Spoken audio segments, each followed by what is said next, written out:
As the Diocese gathers for this year's Synod, we reflect on a timely and urgent call.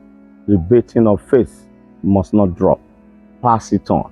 Taken from the Gospel according to St. Luke, chapter 18, verse 8b. In a generation where faith must be both preserved and intentionally handed over, the voice of leadership becomes vital. In this special interview, the Diocesan Bishop, the Right Reverend Dr. Babatunde F.R. Ogunbanwo, shares insight, conviction, and direction on this year's theme, challenging us to remain steadfast and committed in passing on the faith to the next generation. Stay with us and good day, listeners and our viewers. We are delighted to have with us today the Diocesan Bishop of Ijebu Southwest, our father, the Right Reverend Dr. Babatunde F.R. Ogunbanwo, as we prepare for the first sessions of the Sixth Synod of the Diocese of Ijebu Southwest, with the theme, Debating of Faith Must Not Drop, Pass it on. My Lord, thank you very much for joining us today. Thank you for having me. My Lord, our first question for you is, can you briefly explain what Synod means and its importance in the life of the Church? Well, in the Anglican Church, the Synod is the highest decision-making body of every diocese. In the Anglican Church, we say the Anglican Church is episcopally led and is synodically governed. The bishop leads a diocese, but at the Synod, decisions are taken, constitutions, bylaws are established, structures are put in place, committees are enacted, rules are put in place, and the Synod is not just, the Synod is like the House of Representatives of the Senate of a diocese. The bishop is number one, but then you need the council of the clergy and the laity. And that's what we do at Synod. At the Synod, you have the House of Bishop, House of Clergy, and House of Laity. So the Synod, I can say, forms the structure of every diocese. The bishop is there, the clergy is there, and the lay people are there. So decisions are taken, and then the bishop will carry it out. Even though the diocese is episcopally led, because only one person has 100%, the House of Bishop is 100%.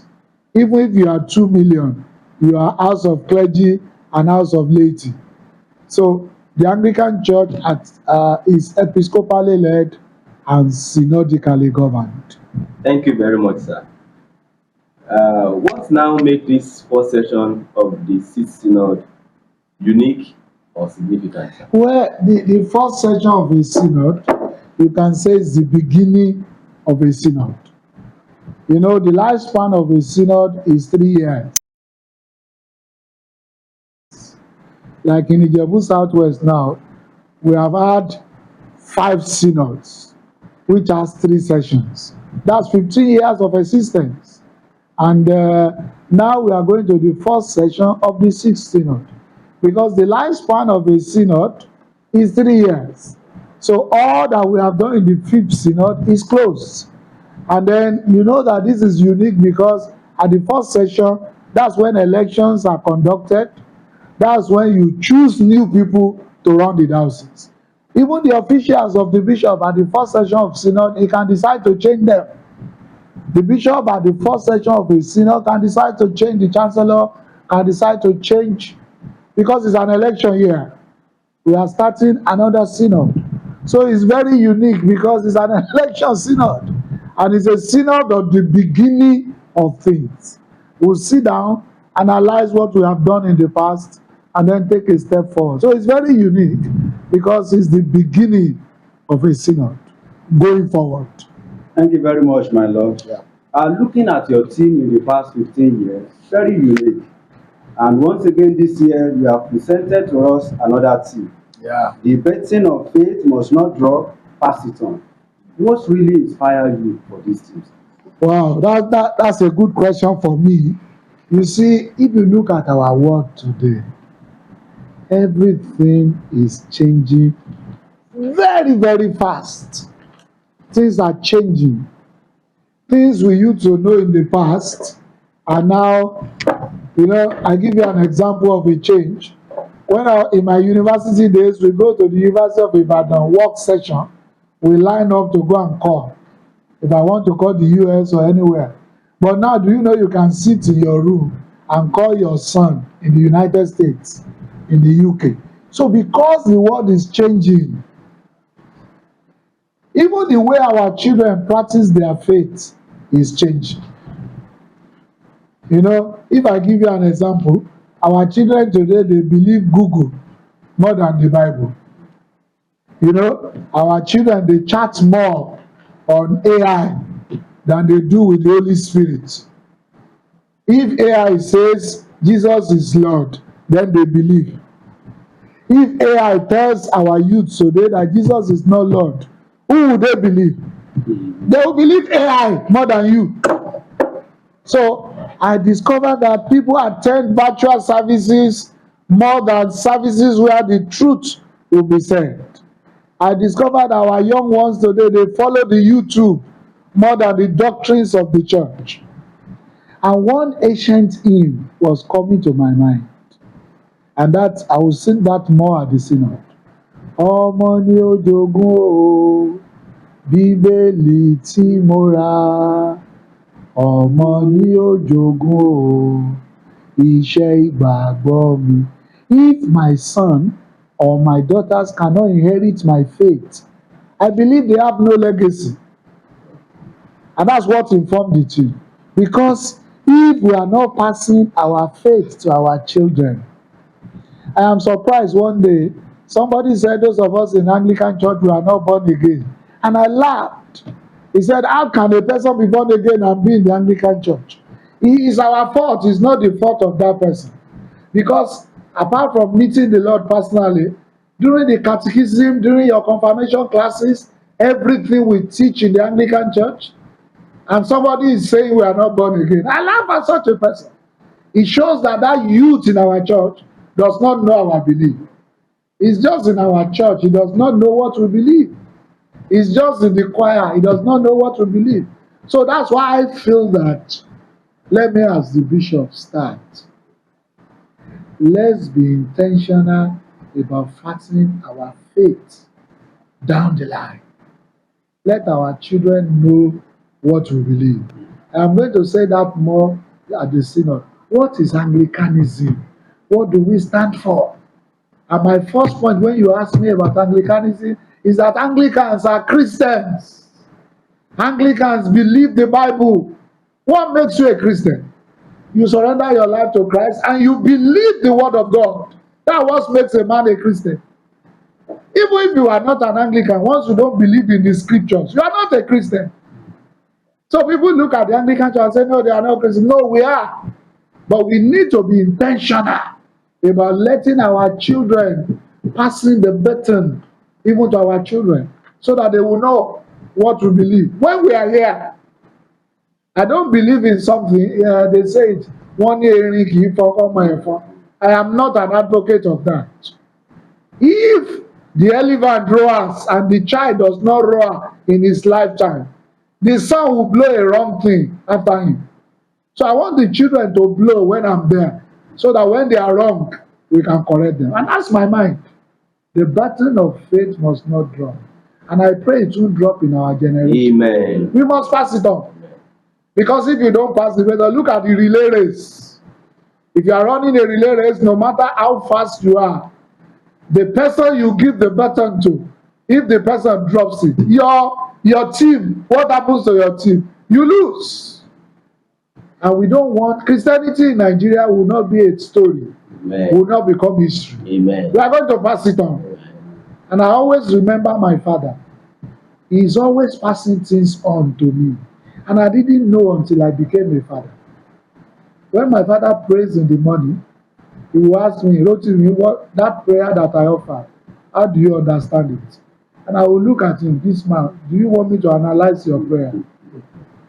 When we go out, when I'm driving and my father is sitting down, if he sees anything, I am in trouble, he must ask me question. Rotimi, where we pass, what did you see? And now I discovered that that was passing on the baton. When my father sees somebody doing something, say, no, Rotimi, in our home, we don't do that. Oh. Don't copy them. What was he doing? He was passing the legacy of the family to me. And that's what we should do as Christians. And I like to emphasize this to you guys. We have to be intentional about it.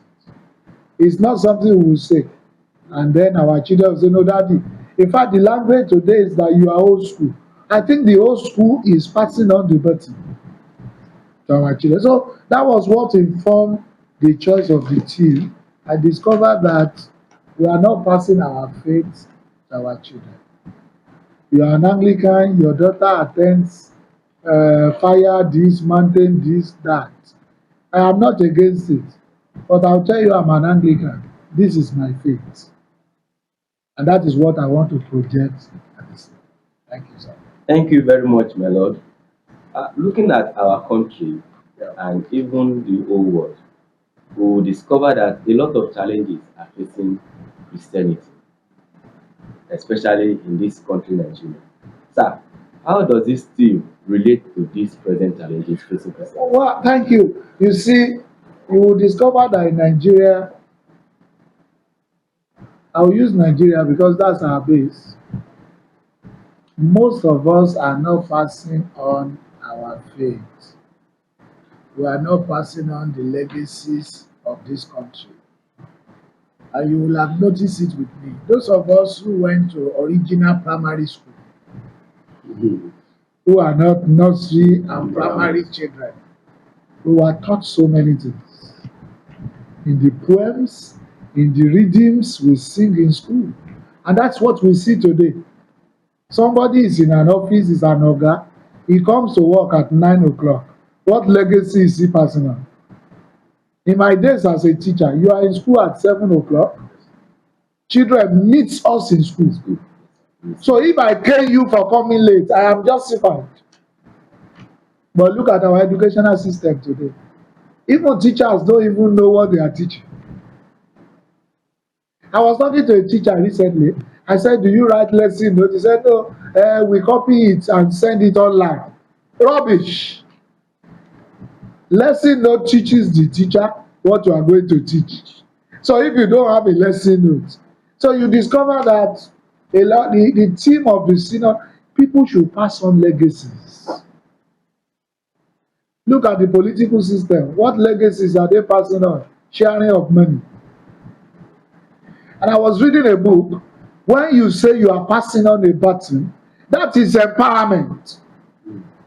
Somebody comes home now and says he's doing empowerment. He's giving people soap, 1 bag of rice. Is that empowerment?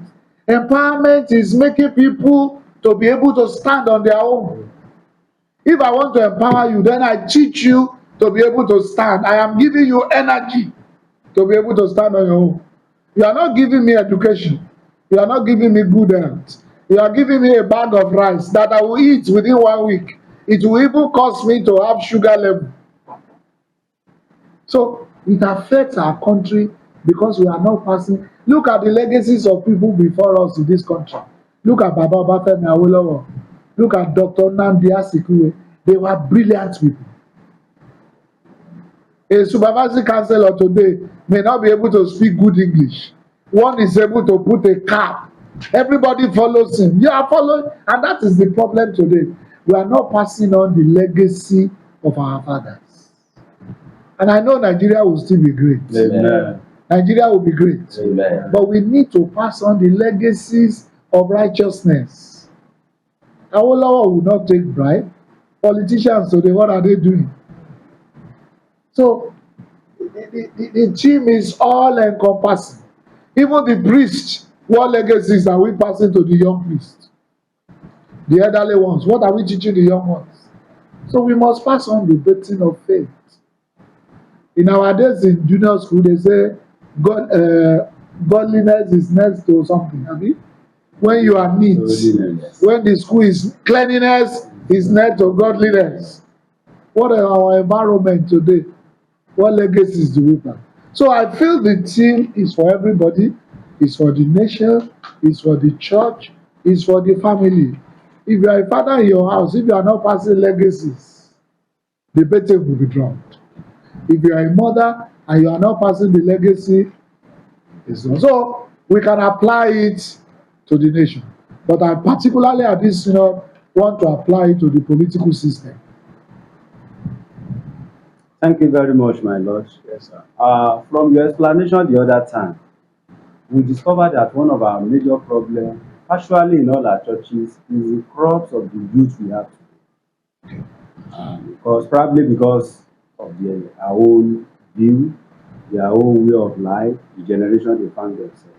Now, in passing on the dating, Yes. how do you think parents, churches can effectively inform the youth in carrying on the dating? Well, I would say that the first thing I would say, if you want to pass any legacy to the young ones, you must walk in their shoes.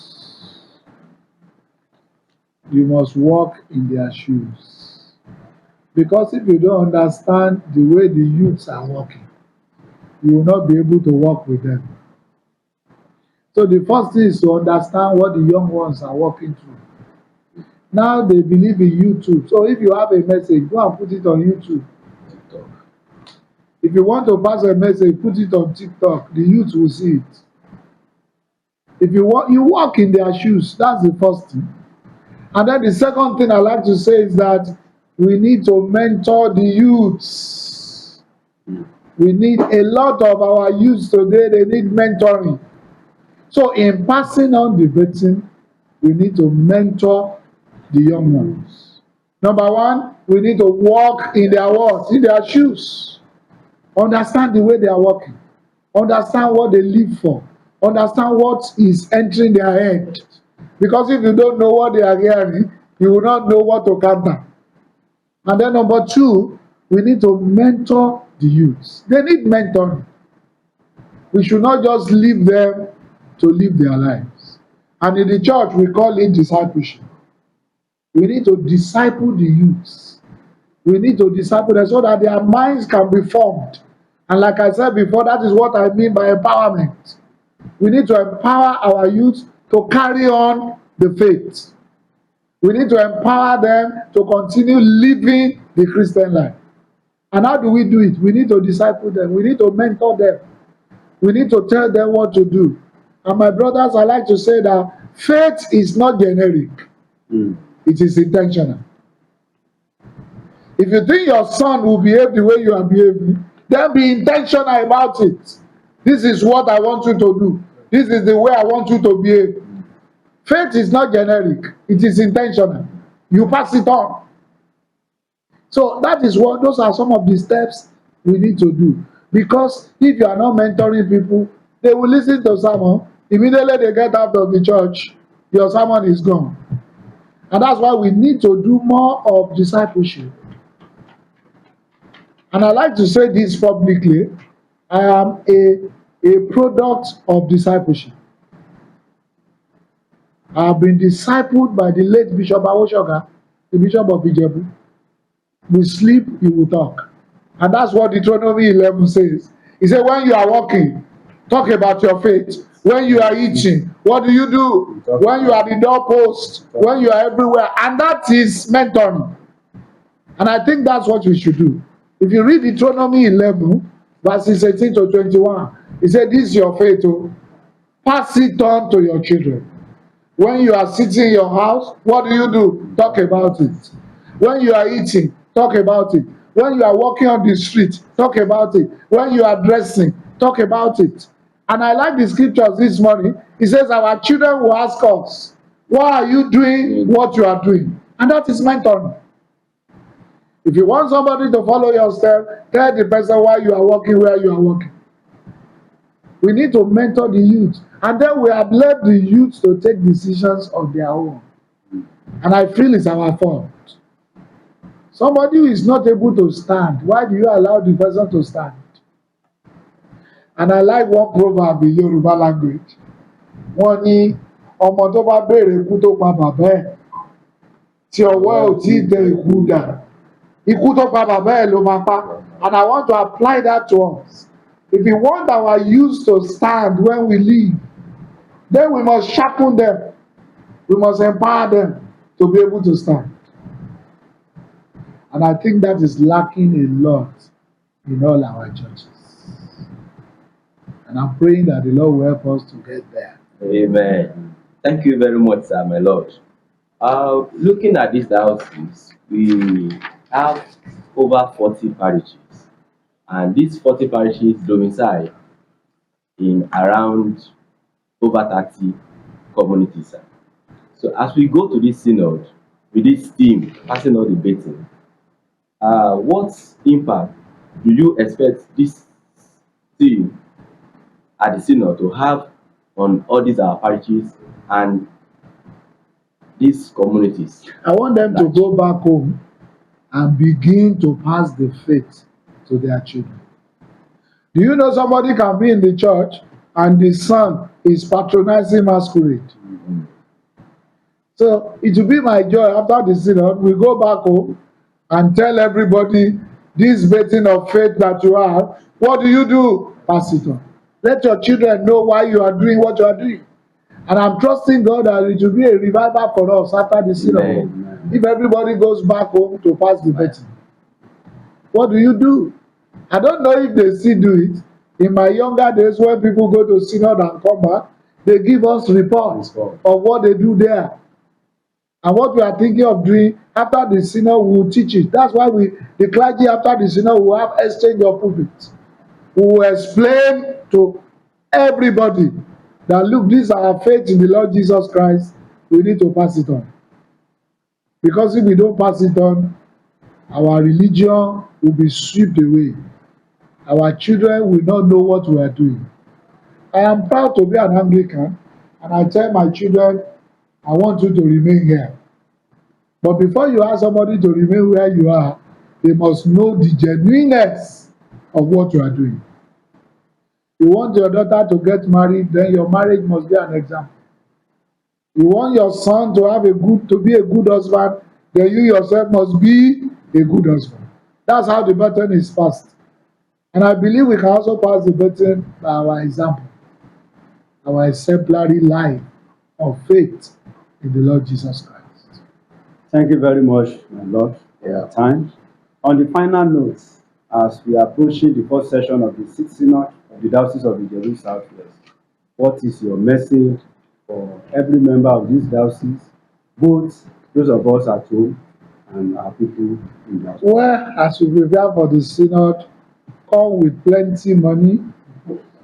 Open your mind to receive the word of God. Open your mind to learn as many things as you can learn. We have invited wonderful preachers who will preach at synod. We have invited Bible study leaders. We have spent a lot of money. So my advice to everybody looking forward to the first session of the Sixth Synod is that we should be open-minded. We should be ready to receive as much as we can receive. And then at the synod, we are doing the launching of 500 million. We want to build hostels, self-contained rooms in Omu for students. It's our vision for this synod to raise that money. So I must not run away from it. Come with your checkbooks. Be ready to donate. Be ready to support the diocese so that the projects of the diocese can be carried forward. Thank you very much, my Lord, for your time and insight. We look forward for a powerful and impactful first session of the Sixth Synod of the Diocese of Ijebu. Thank you very much. Thank you, sir.